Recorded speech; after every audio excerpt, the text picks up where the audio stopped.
So let's talk a little bit more about those kind of project and portfolio management challenges that we're experiencing in the kind of modern PMO. Quick question for the room. To who of you does this seem familiar? So a long, long time ago, when I was a project manager, I have to say I felt this was a little bit like my life. There's a lot of things going on. You know, as a project manager or a member within a PMO, you have got a huge amount of diverse operations happening across many, many different areas and places.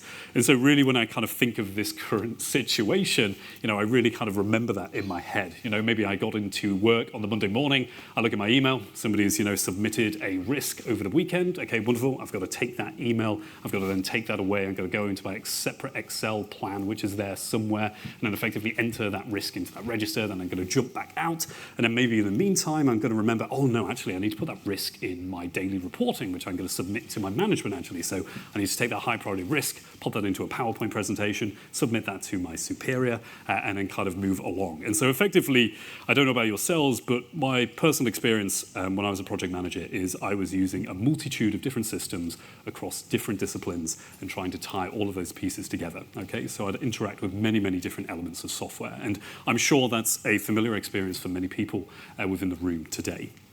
And so really when I kind of boil it down into maybe 4 key pillars or challenges that I see across my client base, it really kind of sits in these 4 categories.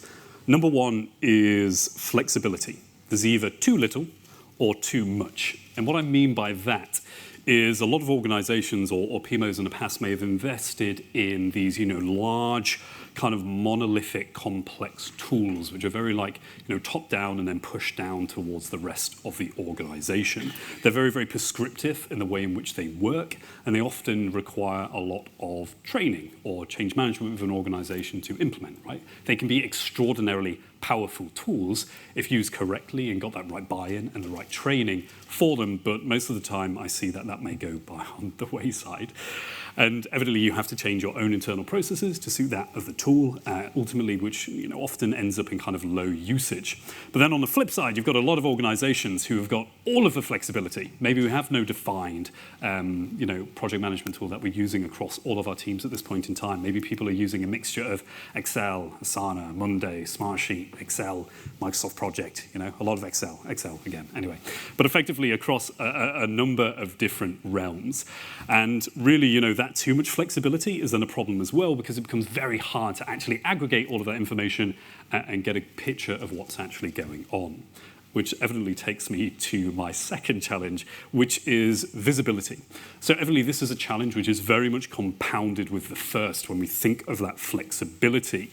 You know, you can't, some software or kind of processes that PMOs have in place can't cope with that kind of pace of change within organizations.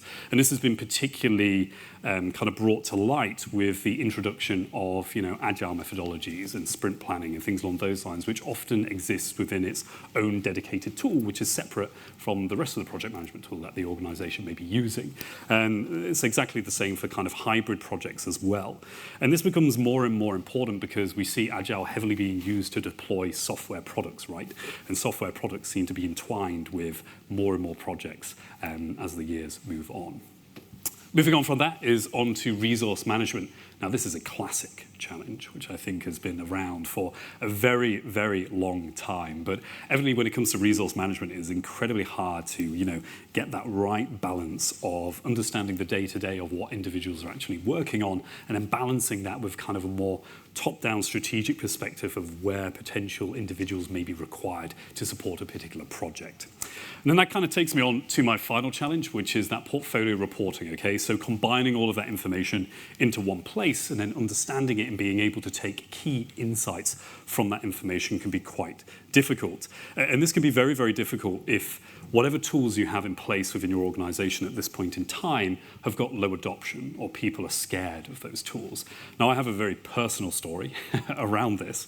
A number of years ago, I used to effectively implement ERP software on site. sites. That was something I did around 9 years ago. And I still hold this implementation as possibly the most stressful one of my life.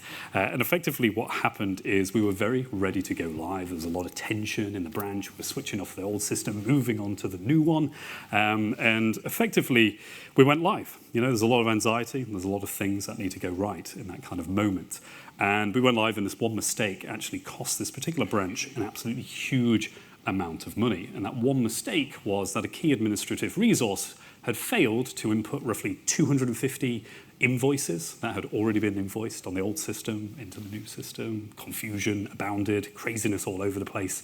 And the reason for that, and the reason why that chaos was created, is because although the project manager on site had identified the risk and put it in his risk register, that risk register was of his own creation, and he completely forgot to put that risk back into the overarching portfolio management tool, right? And the reason why is because he didn't like to use it, okay? So that one mistake was complete chaos for me and caused me a lot of anxiety for days and days and days, as you could imagine.